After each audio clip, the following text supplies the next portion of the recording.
COVID-19. This is one of video that we want to talk about something which might be pertaining to you, and that is landlord versus tenant.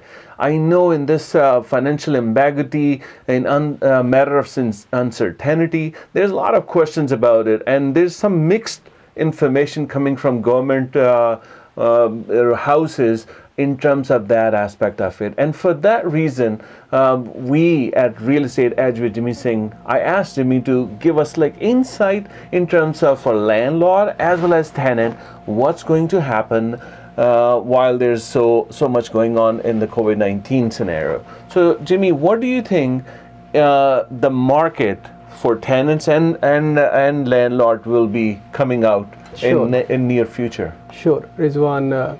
You probably know me by now that I'm a very positive guy. I always see glass half full, not glass empty. Yeah. But in this situation, I have to be pessimist. Because the reason is for last so many years, the government was, putting everything under the rug, and the policy makers were not proactive in dealing with it. Okay. So I have a friend who's a paralegal, and he's saying anytime there's a, notice, whether it's for eviction or tenant have a, situation with the landlord, they have only 20 to 25 adjudicators, at the tribunal for all over Ontario.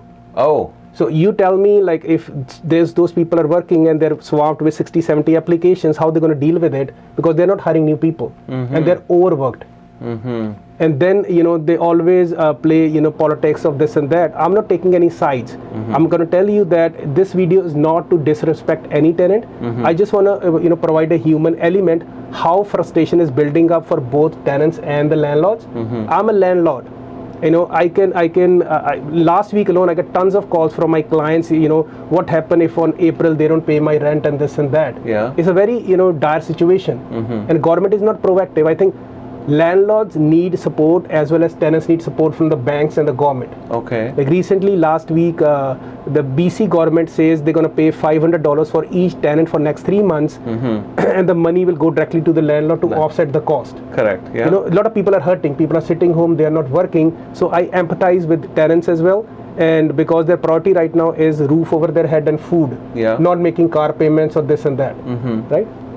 But I want to clarify the misconception that landlords are not, driving Ferraris, living on lakeshore and $1 million houses. They are just normal working people, hardworking people who make sacrifices, for bettering their future. Right. They might be teachers, your next door neighbors, might be truck drivers, might be IT professionals.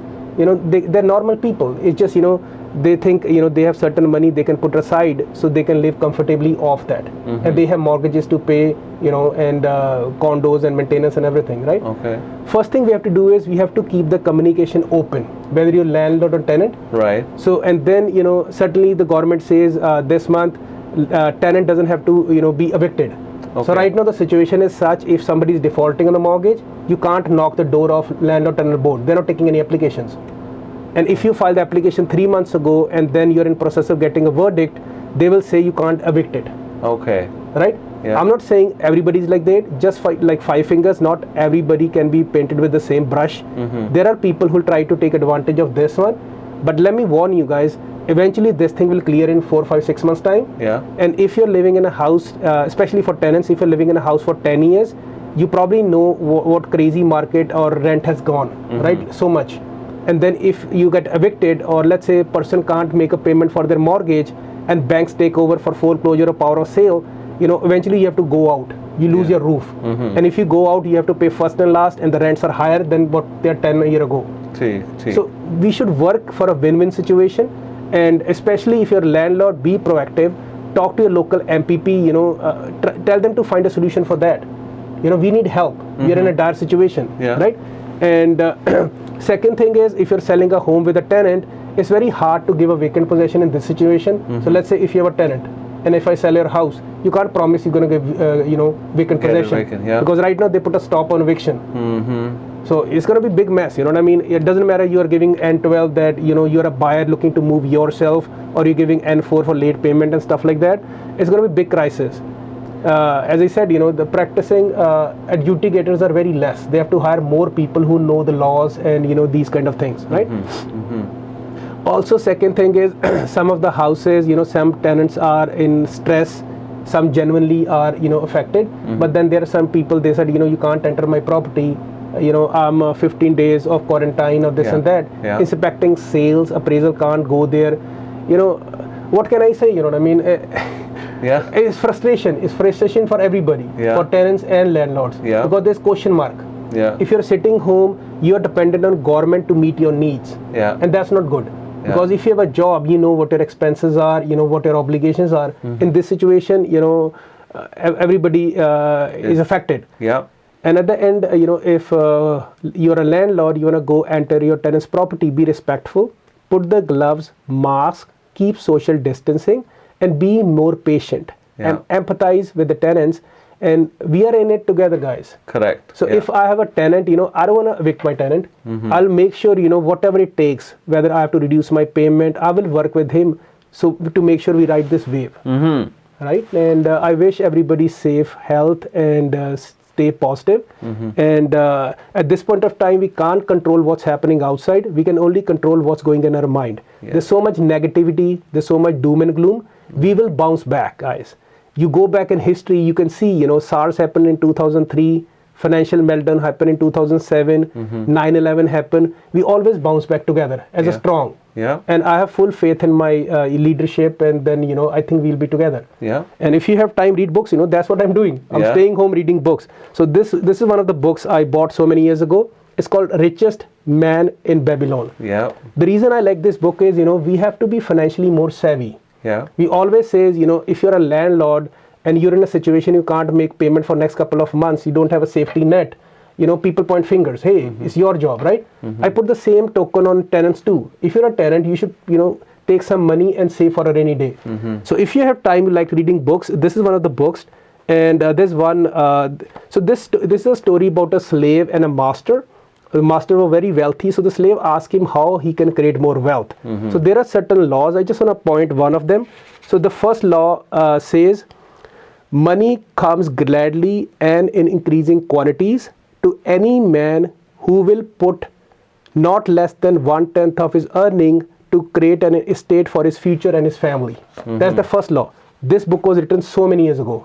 It's been written in different languages and stuff. And then basically the second law is also good. Only two laws. The second law says money will work diligently and contently for a wise owner who will find for it a profitable employment, multiplying even as the flock of a field. So see, we can pick up those golden nuggets. And in this situation, what we can learn is what is the best I can learn in this situation, right? If God has put in this situation, and maybe next time, and because history repeats itself, we just have to take a lesson. If we don't, we'll be in the same situation 10 years from now. So if I'm a landlord, I'm in a situation I don't have a safety net. I'll be thinking when the next thing happen after a 7-year cycle, 10-year cycle, I have to have a safety net of 6-7 months to survive. And if you're a tenant, you should take a heed and say, hey, where can I cut my expenses to save money? So next time when this thing happen, I'll be financially ready.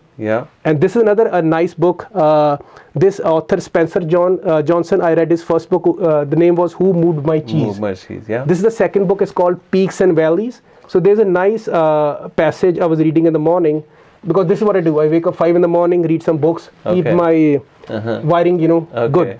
It says the most common reason you stay in a valley. So this is peak, this is valley.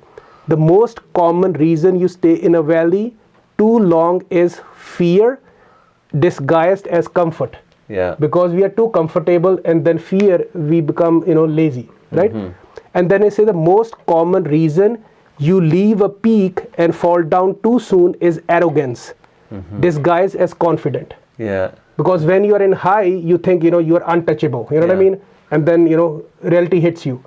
So, read these kind of books, keep your mind strong, and stop reading all the, negative news or, drama, and just focus on your health and family and things which are important to you. Well, Jimmy, I love it when you reference these Peaks and Valley books, especially from Spencer Johnson. I have read it years ago, and it really, touches your mind. about peaks and valleys. I do appreciate giving the insight in tenant as well as landlord. It's a time of need of humanity to come together and help each other. Most importantly, as governments and countries are helping each other to cope with this pandemic, it's really our necessity not to being opportunists, but being human, and that's all that matters. So if you are in short on cash, and landlord can understand, and landlord is short cash, you understand, you work it together, and that will be a happy medium. We are here to provide you some insight on all this regarding the real estate market.